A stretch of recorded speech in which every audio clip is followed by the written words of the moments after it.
জৈব বৈচিত্র্য চ্যাপ্টারে এবারে আমরা পড়ব জৈব বৈচিত্র্যের বিনাশ। আচ্ছা, বিনাশ কথাটার মানেটা আগে জানতে হবে। বিনাশ মানে কি? মানে ধ্বংস করা, ধ্বংস হওয়া, কোনো কিছু একদম ডিস্ট্রয়েড হয়ে যাওয়া, সেটাকে বলা হচ্ছে বিনাশ।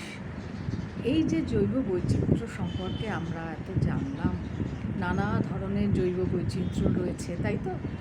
সেগুলো কিন্তু আস্তে আস্তে অনেক ক্ষেত্রে কিন্তু ধ্বংস হয়ে গেছে এবং তার কতগুলো কারণ আছে। সেই কারণগুলো এখানে তোমাদের আমি বলবো। সেটা হচ্ছে, একটা কারণ হচ্ছে আবাসস্থল সংকোচন ও বিভাজন। আচ্ছা, আবাসস্থল মানেটা কি? আবাস মানে বসবাস করা হয় যেখানে, সেই জায়গাটা, স্থল মানে সেই জায়গা।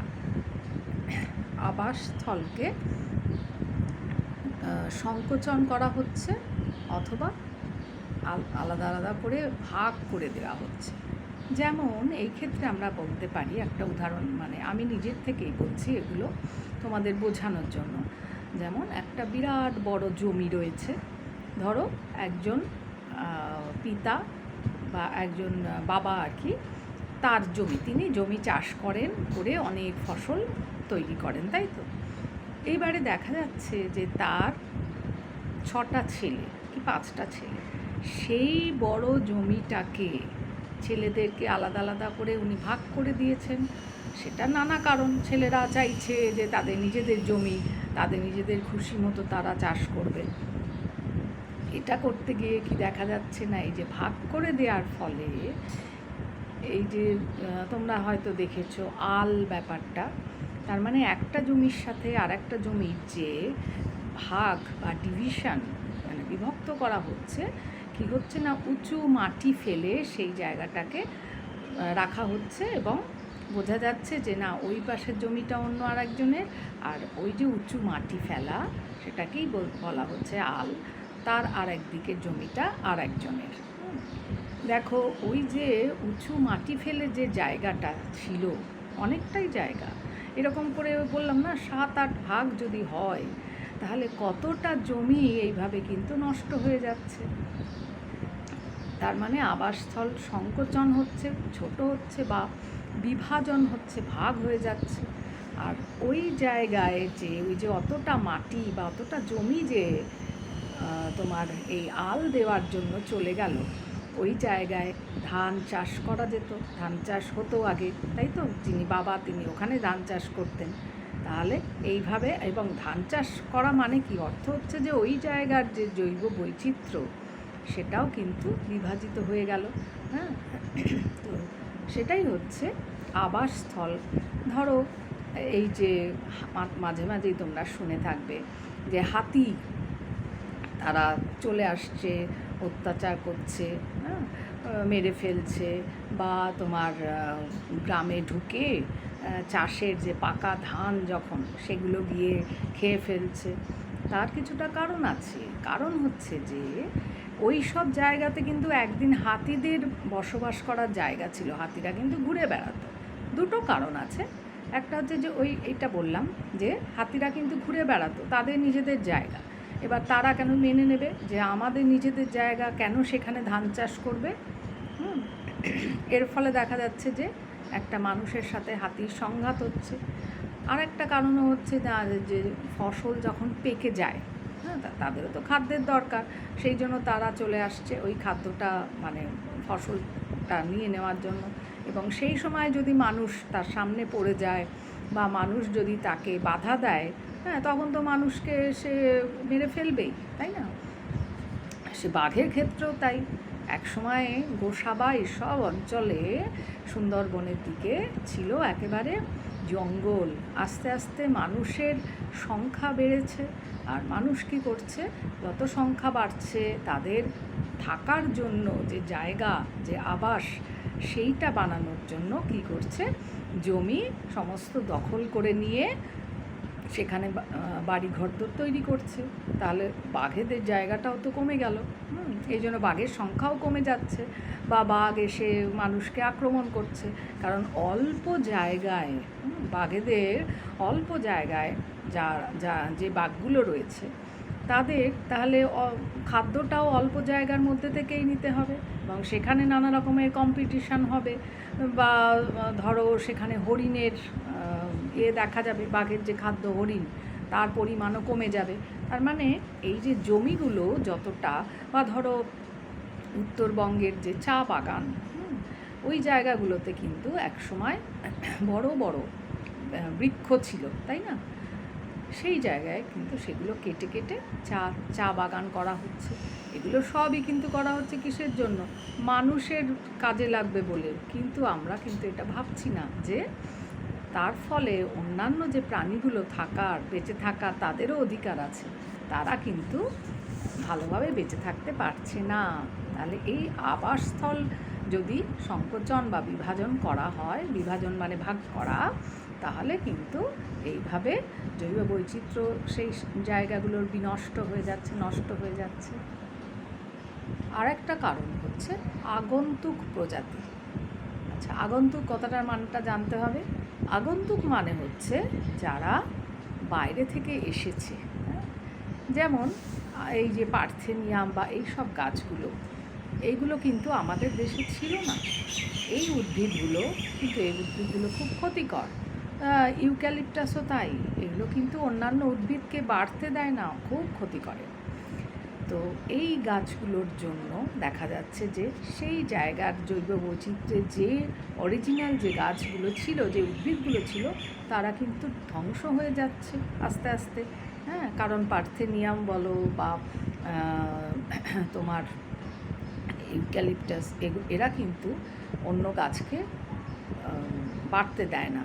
মানে ইউক্যালিপটাস গাছের একটা আছে, তার যে দেখবে সুন্দর গন্ধ ইউক্যালিপটাসের, না, ইউক্যালিপটাস অয়েল যেটা হয়, সে কিন্তু আশপাশে গাছেতে একটা জিনিস ছড়ায়, একটা কেমিক্যাল ছড়ায়, রাসায়নিক গন্ধ, যেটার ফলে কিন্তু আশপাশে অন্যান্য গাছ হতে পারে না।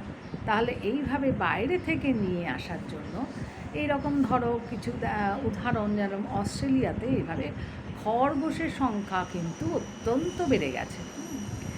আবার খরগোশ নিধন মানে মেরে ফেলার জন্য কিন্তু অস্ট্রেলিয়াতে আছে কি শুধু মানুষ আর কুমির। তাহলে যত খরগোশের সংখ্যা বেড়ে যাচ্ছে, খরগোশরা কী করে?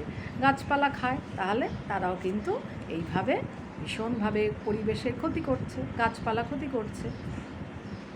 আচ্ছা, তারপরে আছে আর একটা উদাহরণ। এই উদাহরণগুলো তোমরা পড়বেও, মানে লিখতেও হবে, আর তাছাড়াও হচ্ছে শর্ট কোয়েশ্চেনের জন্য তৈরি করবে। হ্যাঁ, যেমন আমেরিকা থেকে যখন ভারতে গম আমদানি করা হয়েছিল, সেই সময় দেখা যাচ্ছে যে পার্থেনিয়াম এই গাছটা কিন্তু এসেছে। তাহলে এইটা হচ্ছে পার্থেনিয়ামের কথা বললাম, এটা কোথা থেকে এসেছে? আমেরিকা থেকে।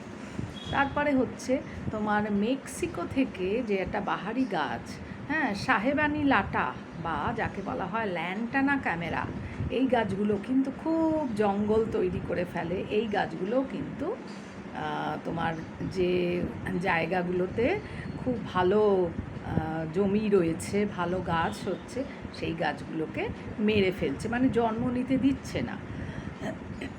তারপরে তোমার উত্তর পূর্বাঞ্চলের যে রাজ্যগুলো, সেইখানেও দেখা যাচ্ছে যে কিছু তোমার কফি, রবার, এলাচ, এই সব চাষের কিন্তু ভীষণভাবে ক্ষতিও হচ্ছে।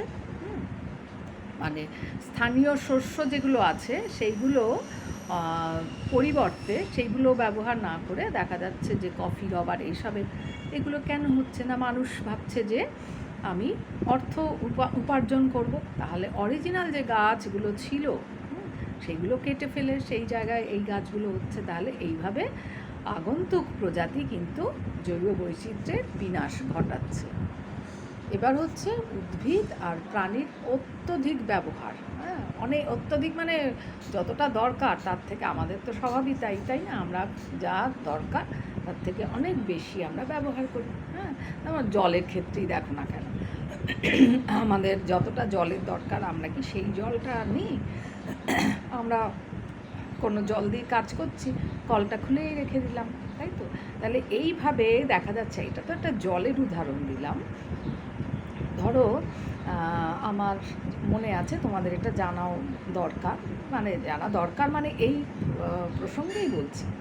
আমরা যখন এমএসসি পড়েছি সেই সময় কথা বলছি, সেই সময় কিন্তু বিএসসি বা এমএসসিতে আমাদের অনেক প্রাণীকে কাটতে হতো, বিশেষ করে এমএসসির সময় আমরা গিনিপিগ কেটেছিলাম, তারপরে পায়রা কাটতাম, এগুলো আমাদের সিলেবাসের মধ্যে ছিল। এবার আস্তে আস্তে দেখ, বা এমনি তো জানো ব্যাঙ কাটাটা তো ভীষণই কমন ব্যাপার পড়াশুনোর সময়। তো এগুলো কিন্তু আস্তে আস্তে এই যে ধ্বংসের পথে গেল, এই গিনিপিগ বা তোমার পায়রা, এগুলোর সংখ্যা আস্তে আস্তে কমতে থাকলো। তার মানে কি, যতটা দরকার তার থেকে আমাদের যেমন একটা কী হতো, আমাদের একটা গিনিপিগ কাটলাম, দেখলাম যে আমরা যে জিনিসটা চাইছি সেটা পেলাম না, সেই সিস্টেমটা ধরো রক্ত সংবহন তন্ত্র গিনিপিগে সেটা পেলাম না, হ্যাঁ, খারাপ হয়ে গেল বা কেটে গেল কোনো কারণে, আবার আর একটা নিলাম, মানে এরকম কি অপচয় করা ব্যাপারটা তো আমাদের আছেই, সেটা তো হতো। এই রকমভাবে দেখা যাচ্ছে যে প্রাণীর সংখ্যা কিন্তু আস্তে আস্তে প্রচুর কমে যাচ্ছে। শুধু প্রাণী নয়, ধরো তোমরা এটা যদি ভাবো যে বিভিন্ন রকমের উদ্ভিদ, ভেষজ উদ্ভিদ থেকে আমরা বিভিন্ন ওষুধ পাই, তাই তো, সেইগুলোও কিন্তু দেখা যাচ্ছে যে যখন মানুষের যেটা দরকার, যতটা দরকার ততটাই তো নেওয়া হয় না, তার বেশি নেওয়া হয়, এবং তার ফলে কি হচ্ছে যে সেই প্রাণীগুলো, সেই উদ্ভিদগুলো আস্তে আস্তে ধ্বংস হয়ে যাচ্ছে। তাহলে প্রয়োজনের অতিরিক্ত যদি করা হয়, এখানে কতগুলো তোমাদের উদাহরণ দিচ্ছে, এই উদাহরণগুলো তোমাদের একটু মনে রাখতে হবে। এমনি তো তোমাদের ধরো কি সরীসৃপ মানে যে প্রাণী, হ্যাঁ, তারপরে উভচর প্রাণী, এদের ব্যাঙ, সোনা ব্যাঙ যেগুলো, সেগুলো কি করা হয় না, সেগুলো মাংসের জন্য কাটা হয়, কেটে ফেলা হয়, হ্যাঁ, ধরা হয় এবং কাটা হয়, এবং তার ফলে দেখা যায় যে তাদের সংখ্যা আস্তে আস্তে অনেক কমে গেছে। এখন তো সোনা ব্যাঙ দেখাই যায় না, তাই না? তাহলে এগুলো কিন্তু আমাদের এটা জানতে হবে যে উদ্ভিদ এবং প্রাণী যদি অত্যন্ত বেশি ব্যবহার করি, আমরা ব্যবহার করি, আমরা অত্যন্ত বেশি ব্যবহার করি, এবং তার ফলে হচ্ছে তাদের সংখ্যা কমে যাচ্ছে। আচ্ছা, এখানে আরেকটা কয়েকটা উদাহরণ বলছি, এটাও তোমাদের শর্ট কোয়েশ্চেনের জন্য সাইড বাই সাইড এটা পড়তে হবে। যেমন একটা ভেষজ উদ্ভিদ, তোমার ইয়াম বলে একটা গাছ, হ্যাঁ, তার প্রজাতি উত্তর পূর্বাঞ্চলে এটা পাওয়া যায়, এই গাছ থেকে একটা ওষুধ তৈরি হয়।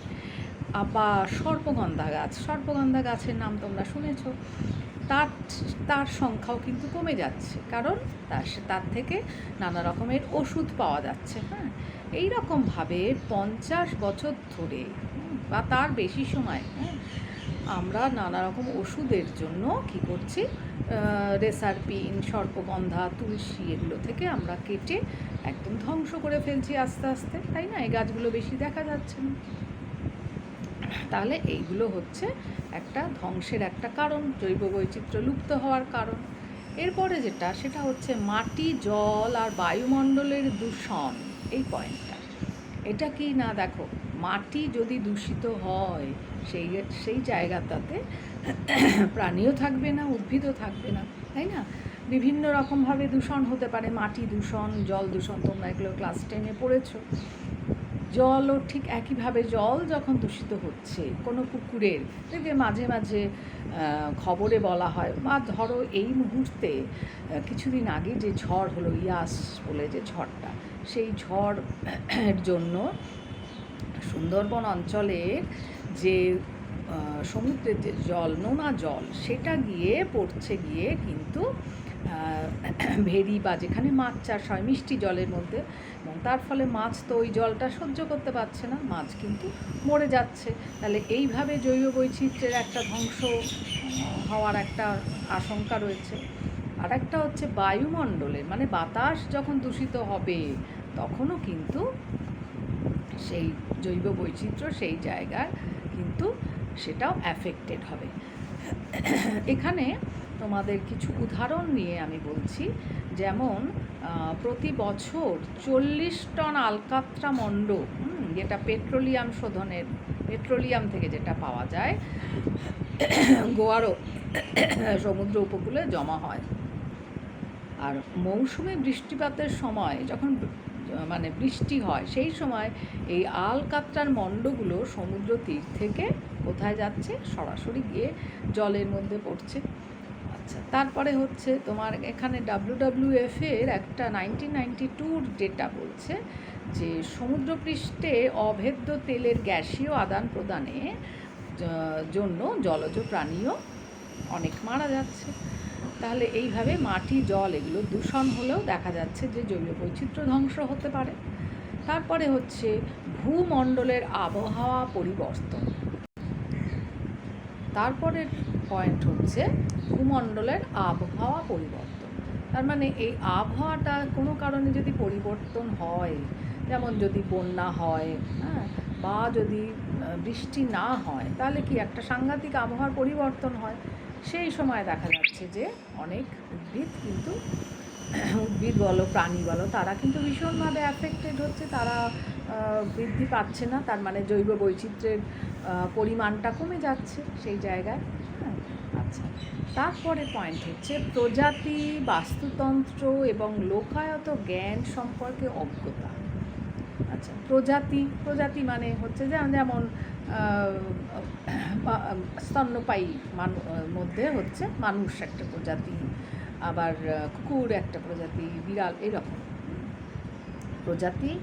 বাস্তুতন্ত্র, এখন তো আমরা এই বাস্তুতন্ত্র নিয়ে পড়াশুনো হচ্ছে, তোমরা এগুলো বুঝতে পারছো বা ব্যাপারটা জানো, কিন্তু আগে তো এগুলো নিয়ে কোনো ধারণা ছিল না মানুষের। তখন কি হতো, ভীষণভাবে নষ্ট করে ফেলা হতো কোনো জমি, যত তাড়াতাড়ি হোক সেটাকে ধ্বংস করে সেখানে বাড়ি ঘর, কারখানা এগুলো বানানো। যেমন এই যে কোয়েস্ট মলটা তো চোখের সামনে হয়েছে আমাদের, ওই কোয়েস্ট মলেতে ওই জায়গাটাতে কিন্তু বিরাট বড় একটা জায়গা ছিল এবং সেইখানে নানা রকমের প্রাণী এরা কিন্তু থাকতো, ছোট বড় অনেক রকমের গাছ ওখানে, সেই গাছে কত প্রাণী থাকতো। তারপরে কত রকমের উদ্ভিদ, সে জঙ্গলেই হোক বা যাই হোক, সমস্ত কিন্তু কেটে সেই জায়গাটা কি হলো না, মানুষের জন্যই সেখানে তৈরি হলো কি বিশাল বড় একটা বিল্ডিং, এবং সেটা হলো মানুষের কাজের জন্যই হলো, মল তৈরি হলো। তাহলে এইভাবে দেখা যাচ্ছে কিন্তু সেই জায়গার জৈব বৈচিত্র্যগুলো ধ্বংস হয়ে যাচ্ছে। আচ্ছা, আরেকটা মানে সেই জায়গার বাস্তুতন্ত্রটা ধ্বংস হচ্ছে। আরেকটা হচ্ছে লোকায়ত জ্ঞান সম্পর্কে অজ্ঞতা। লোকায়ত জ্ঞান কথাটার অর্থ কী? লোকায়ত মানে হচ্ছে লোকাল, যে জায়গায় আছে মানুষ, সেই জায়গায় যে কী প্রাণী পাওয়া যায়, কী উদ্ভিদ পাওয়া যায়, এটা কিন্তু অনেকেই জানে না, খোঁজ রাখে না, তাই না? এবং তার ফলে দেখা যাচ্ছে যে ওই জায়গাতে এসে কোনো কারণে যদি বাইরের থেকে এসে কেউ কোনো উদ্ভিদ বা প্রাণীকে যদি ওইখানে রাখা হয়, সে কিন্তু ওই যে জায়গা যেখানে ওই সব প্রাণী বা উদ্ভিদ থাকতো তাদেরকে ইনফ্লুয়েন্স করে খেয়ে ফেলে, মেরে ফেলে বা নানা রকমভাবে ধ্বংস করছে। অজ্ঞতা কেন বলছে না? আগের দিনের মানুষ যারা হচ্ছে বয়স্ক মানুষ, তারা কিন্তু জানে যে কোন সময়ে কি হতে পারে। এই সময় বৃষ্টি হতে পারে, সুতরাং এই সময়তে আমি এই ধান লাগাবো, কি ওই সময়তে বৃষ্টি হবে না, কোনো একটা অন্য প্রচণ্ড গরম হবে। তার মানে কি, মানুষ, আগের দিনের মানুষ বা যারা বৃদ্ধ, তাদের থেকে যে জ্ঞান অর্জন করা সেটা কিন্তু ভীষণভাবেই কম। সেই জন্য এই যে অজ্ঞতা থাকার জন্য কিন্তু মানুষ কী করছে, তাদেরকে ধ্বংস করে ফেলছে। তাহলে এইভাবেও কিন্তু জৈব বৈচিত্র্যের একটা বিনাশ হচ্ছে। এই লোকায়ত জ্ঞানের মধ্যে আরেকটা জিনিস বলার, সেটা হচ্ছে যে তোমরা ক্লাস 10-এ পড়েছিলে PBR না, পিপলস বায়োডাইভার্সিটি রেজিস্টার। সেটা কি করা হয় না, এখন এগুলো চেষ্টা করা হচ্ছে যে অঞ্চলে, প্রত্যেকটা অঞ্চলে তো উদ্ভিদ প্রাণী সব আলাদা আলাদা, কী পাওয়া যায়। হ্যাঁ, ধরো মেদিনীপুরের, পূর্ব মেদিনীপুর, পশ্চিম মেদিনীপুর, হুগলি, বিভিন্ন যে জায়গায়, সেইখানে গিয়ে সেখানকার মানুষকে জিজ্ঞাসা করে বা সেখানকার মানুষকে দায়িত্ব দিয়ে যে এই অঞ্চলে কি পাওয়া যায় উদ্ভিদ বা প্রাণী, সেগুলো জেনে সেগুলো নিয়ে যে একটা রেজিস্টার বা একটা বই তৈরি করা হচ্ছে, সেটাকে বলা হচ্ছে, মানে এটা বিভিন্ন জেলার জন্য আলাদা আলাদা আছে, এটাকে বলা হচ্ছে পিপলস বায়োডাইভার্সিটি রেজিস্টার বা পিবিআর। হ্যাঁ, ক্লাস 10-এ তোমরা পড়েছিলে লাস্ট চ্যাপ্টারে। আমি বই নিয়েও পিবিআর একটা নিয়েও দেখিয়েছিলাম, আমার কাছে ছিল।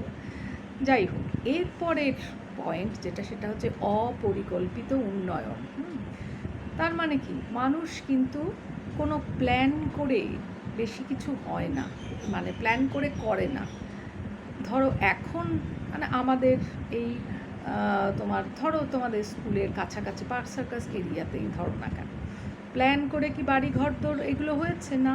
যে যেরকম পারে দেওয়াল তুলেছে, যে যেখান দিয়ে খুশি করেছে। এখন ধরো প্ল্যান করে যেগুলো করা হচ্ছে, যেমন সল্টলেক ছিল, এখন রাজারহাট, হ্যাঁ, এই জায়গাগুলো প্ল্যান করে করা হচ্ছে। সেখানে জল নিকাশি ব্যবস্থা বলো বা সমস্ত কিছু সুবিধা ঠিকমতো রয়েছে, যার ফলে হচ্ছে যে কোনো ক্ষতি হচ্ছে না। তাহলে যখন এই অপরিকল্পিত উন্নয়নটার জন্য দেখা যাচ্ছে, ভারতবর্ষে একটা ডেটা আছে 1951 থেকে 1980 সালের মধ্যে নদী উপত্যকাগুলোর পরিকল্পনাগুলোর জন্য 5,02,000 হেক্টর বনভূমি বিলোপ হয়েছে, মানে বন জঙ্গল নষ্ট করে ফেলা হয়েছে। কেরালার পেরিয়ারে দেখবে, কেরালাতে কত বিশাল একটা মানে বন্যা হয়ে গেছে, বা ধরো উত্তরাখণ্ডে। এইগুলো কেন হয়েছে না, পরিকল্পনা ছাড়া যেগুলো করা হয়েছে।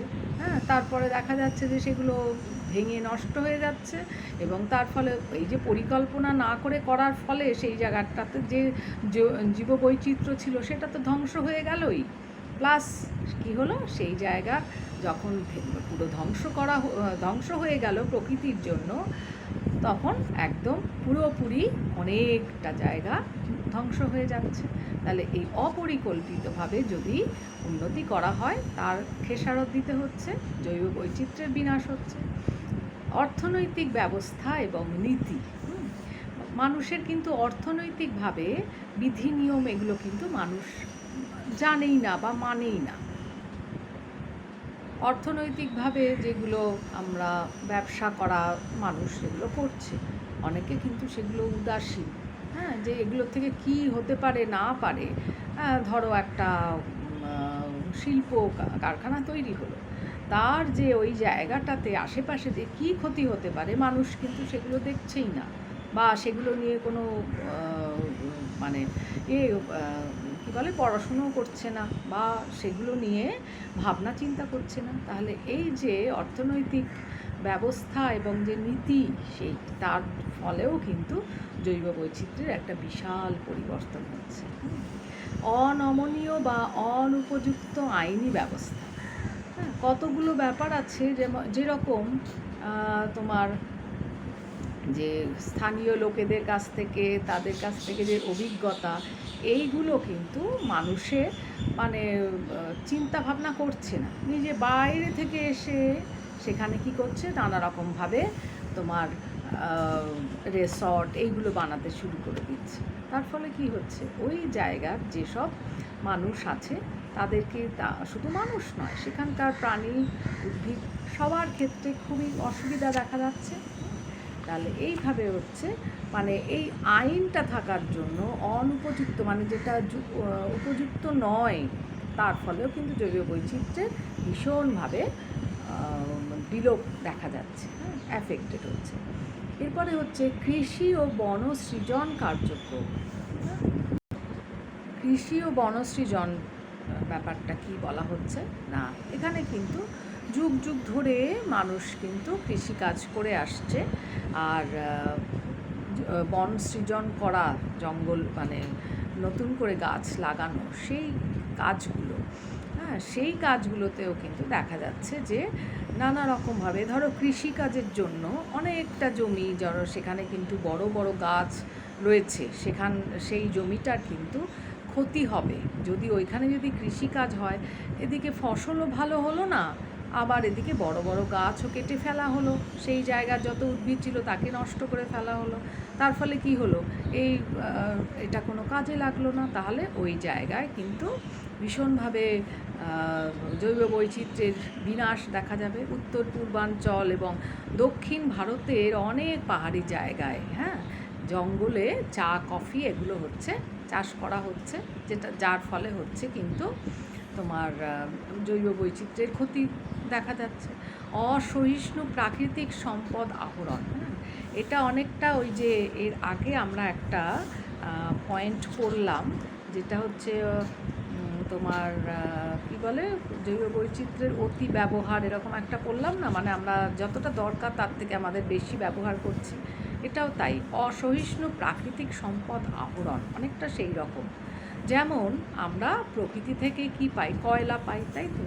এই কয়লা, হ্যাঁ, মাটির তলা থেকে কয়লা তুলে তুলে তুলে তুলে এখন এমন অবস্থা হয়েছে যে সেই কয়লার পরিমাণটা কিন্তু অনেকটা শেষ হয়ে যাচ্ছে। দেখো, কয়লা তো আবার নতুন করে তৈরি হবে না, যা আমাদের প্রকৃতিতে আছে সেই সম্পদটাই আমরা এত অতি ব্যবহার করছি, যার ফলেও কি হচ্ছে কিন্তু এই প্রাকৃতিক তোমার জৈব বৈচিত্র্যে ভীষণভাবে মানে দেখা যাচ্ছে, জৈব বৈচিত্র্যে ধ্বংস হচ্ছে এইভাবে। তারপরে হচ্ছে অসমতা বা অসাম্য। অসমতা বা অসাম্য হচ্ছে যে তোমার ধরো এই যে জঙ্গল, তার আশেপাশে যারা থাকেন, হ্যাঁ, যে জনগোষ্ঠী, তারা কিন্তু ওই জঙ্গল থেকেই, মানে এটা কিন্তু বহু বহু কাল থেকে চলে আসছে, তারা ওই জঙ্গল থেকেই তাদের জিনিস যা যা দরকার সেগুলো নিচ্ছে, হ্যাঁ, তারা কিন্তু জঙ্গলের ক্ষতি করছে না। এটা কিন্তু এই যে তোমার, এটাও তোমরা ক্লাস 10-এ পড়েছিলে এই ব্যাপারে। কিন্তু দেখা যাচ্ছে যে এইটার ব্যাপারে নানা রকমের আইন হয়েছে, যে না, তারা ওখান থেকে নিতে পারবে না, ইত্যাদি ইত্যাদি, এবং সেগুলো কিন্তু ভুল আসলে। তার ফলে হচ্ছে যে মানুষ কিন্তু ওই জায়গার যে জঙ্গলে যে বন্য প্রাণী ইত্যাদি আছে সেগুলো কিন্তু বাইরের মানুষ এসে শিকার করছে বা সেগুলোকে ধ্বংস করে ফেলছে। তাহলে এইভাবেও জৈব বৈচিত্র্যের একটা বিশাল বড় ক্ষতি দেখা যাচ্ছে, তাই তো? আমরা একদম শেষে চলে এসেছি এই পয়েন্টটাতে, যে জৈব বৈচিত্র্যের বিনাশ, বিশ্বের বাজার ব্যবস্থা, হ্যাঁ, এরকম অনেক ক্রান্তীয় দেশে যে আন্তর্জাতিক ঋণদান সংস্থা, তাদের পৃষ্ঠপোষকতায়, মানে তারা পয়সা দিলে, টাকা পয়সা দিলে দেখা যাচ্ছে বিস্তীর্ণ জমিতে আখ, কলা, এইসবগুলো চাষগুলো করা যাচ্ছে, এইসব ব্যবস্থা। কিন্তু এর ফলে কি হচ্ছে, এই যে অনেক টাকা লোন নিয়ে যারা ব্যবসা করছে, দেখা যাচ্ছে যে সেই জায়গার কিন্তু অনেক টাকা পেয়েছে, তারা অনেকটা জমি নষ্ট করে সেইখানে গাছ লাগাচ্ছেন বা চাষ করছেন, তার ফলে সেই জায়গার কিন্তু জৈব বৈচিত্র্যটাও ধ্বংস হচ্ছে। তাহলে এইভাবে আমরা যদি একদম লাস্ট যে প্যারাগ্রাফটা, ওটা না উপসংহার বলে তোমরা লিখে রাখো, কনক্লিউশন, জৈব বৈচিত্র্যের তাহলে মূল কারণগুলো আমরা প্রত্যেকটার সাথে প্রত্যেকটা একটা সম্পর্ক রয়েছে। আর যেমন বিশ্বের বাজারে চিংড়ির চাহিদা, হ্যাঁ, এশিয়ার অনেক দেশের সরকারকে চিংড়ি চাষের অনুকূলে নীতি নির্ধারণ এবং অর্থলগ্নি করতে উৎসাহী করছে। গলদা চিংড়ি বা এগুলো কিন্তু আমরা এখন পাই না, না, এই জিনিসগুলো দেখা যাচ্ছে যে জৈব বৈচিত্র্যের বিনাশে কিন্তু ভীষণভাবে এগুলো দরকার, হ্যাঁ। কিন্তু দেখো, আবার তোমার ম্যানগ্রোভ বাস্তুতন্ত্রের ওপর নির্ভর করে কি প্রোটিন খাদ্য, যেগুলো আর্থিক আয় বা বনাঞ্চলের সামগ্রী, এগুলো ব্যবহার করা যাবে। তাহলে এইভাবে কিন্তু আমরা দেখছি যে জৈব বৈচিত্র্যের বিনাশ করার জন্য, এটা কিন্তু একটা আলাদা পয়েন্ট, মানে আলাদা প্রশ্ন, জৈব বৈচিত্র্যের বিনাশ কীভাবে হতে পারে, প্রত্যেকটা পয়েন্ট চেষ্টা করবে অ্যাটেম্প্ট করা, লেখার, হ্যাঁ, এবং তারপরে যদি তোমার কিছু তার সাথে উদাহরণ দাও, কিছু না কিছু লিখবে, মুখস্থ করো না, নিজেদের মতো একটু পড়ো, আর আমার এটা তো থাকলোই। ঠিক আছে?